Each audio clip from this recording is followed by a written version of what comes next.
Go. So before we get into the content of today's course, I wanted to take some time just to talk to you about the command verbs that are used in assessment, because this is something that, particularly with learners who are just starting their upskilling or their apprenticeship programs, this is something that trips them up and can catch them out quite a lot. So you'll go through a wide range of different types of assessment as you move through this apprenticeship and upskilling program. You'll be asked to give written answers, you'll be asked to give verbal answers in conversations with your assessors.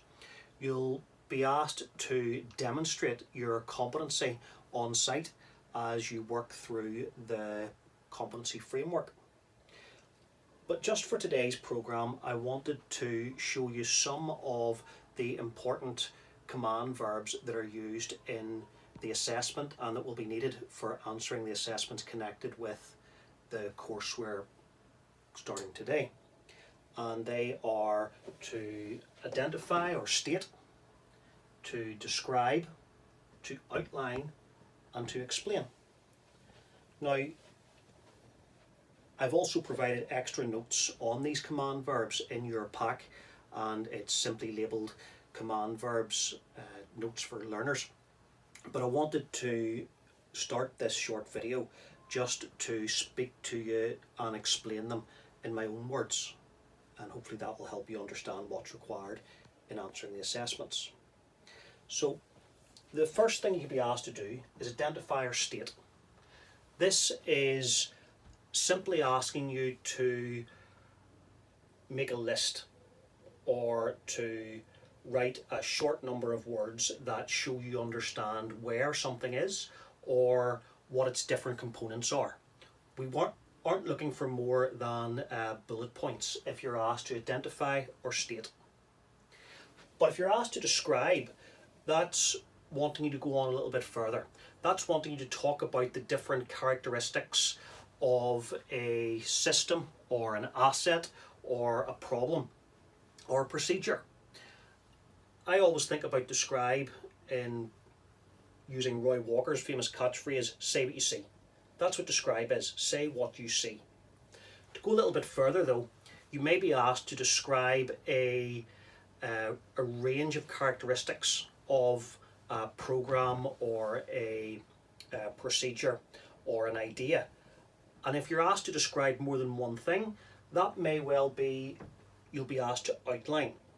Now, when you're asked to outline, that is a little bit more than identify and state, but it's asking you to describe a range of different characteristics about something, but only in a very small amount of detail. And then the most detail you'd be asked to provide would be when you're asked to explain. And over half of the assessment criteria for this unit, regulation and compliance in the UK water industry, will ask you to explain something. So I wanted to illustrate what each of these look like in an answer by just showing you this pen. So if you were asked to identify or state what this is, you would simply write a pen or a whiteboard marker. But if you're asked to describe it, you have to tell me a little bit more.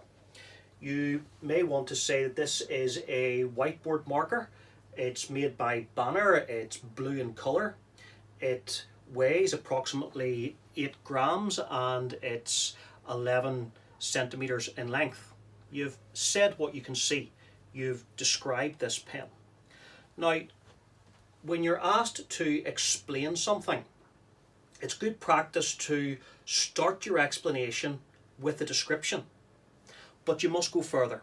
For an explanation, you must go into the principles behind what you're describing. So let's see how that would look for this pen. So you might say, well, this is a blue whiteboard marker made by Banner. And how it works is when you remove the lid, there's a reservoir of blue ink inside the pen casing. which discharges out the end of this felt tip. And when you apply the tip of the pen to a whiteboard, the ink transfers through the tip onto the whiteboard so that you can write.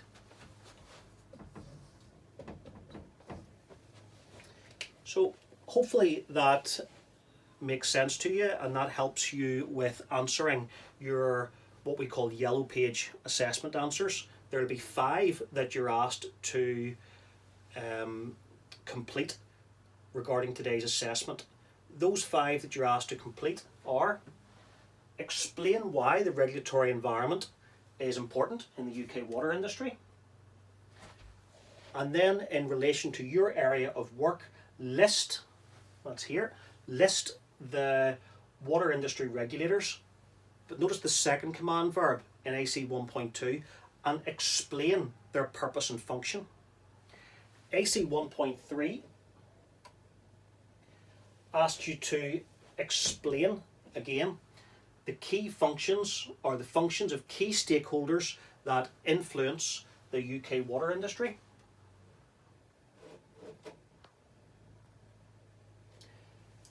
AC 1.4, that's assessment criteria 1.4, asks you to explain the purpose of the Water Industry Act and water quality regulations.